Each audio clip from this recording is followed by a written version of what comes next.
stay a while and listen. A sarcopenia-related microRNA may help pinpoint its origin. This discovery may lead to better diagnostics. November 17, 2025. Share. The microRNA miR22 controls gene expression in muscle tissue. People with primary sarcopenia, which is not directly caused by a specific disease, had more circulating miR22.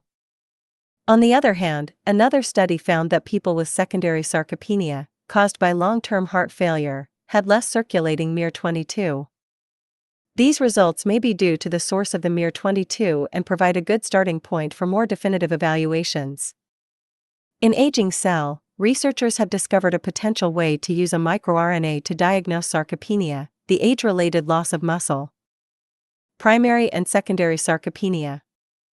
Previous research has been able to distinguish sarcopenia by its sources. Primary sarcopenia directly comes from the processes of aging, while secondary sarcopenia is a side effect of such things as poor nutrition, atrophy from disuse, and both acute and chronic diseases. 1.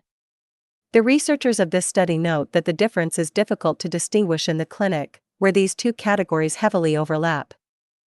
Heart failure, which is defined here as a progressive clinical syndrome, 2, rather than an effect of acute causes such as heart attack, is heavily associated with sarcopenia. 3. A substantial amount of other work has shown some light on this relationship, and these problems share many of the same causes. 4.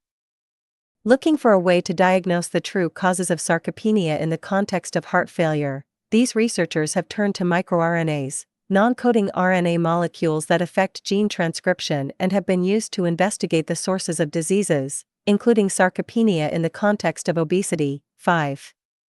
One of these microRNAs is microRNA 22-3P, miR22, which is found in many species and is expressed predominantly in muscle tissue and nerves. 6.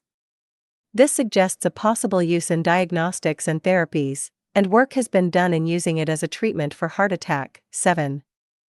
The biological effects of miR22 vary by tissue. Some work has found that it blocks calcium uptake in a way that leads to diminished heart contraction ability. 8.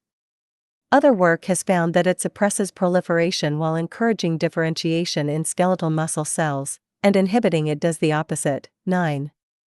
Work in mice has revealed that miR22 in exosomes, which cells use to send signals to one another, leads to insulin resistance. 10.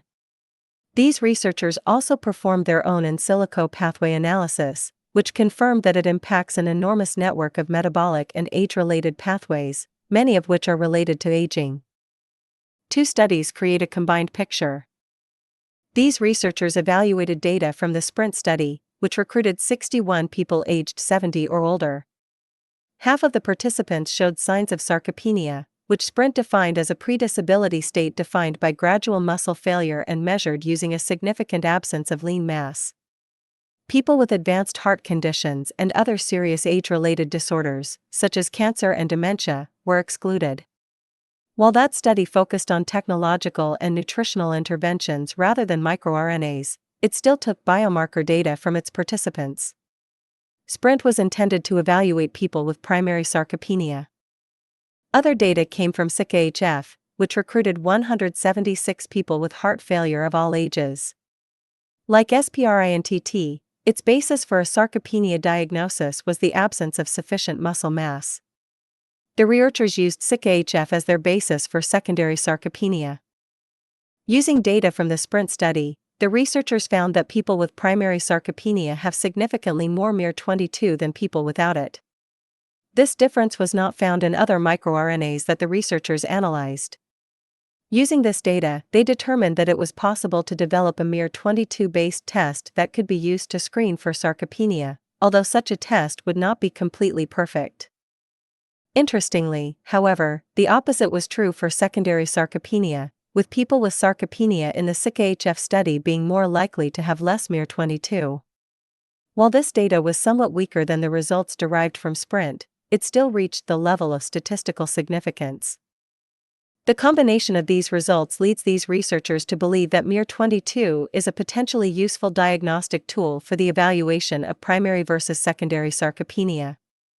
They offer a few plausible reasons why this may be the case, suggesting that the source of the circulating miR22, cardiac or skeletal muscle, may be the primary difference, 11, and that miR22 may play different roles in these muscle types.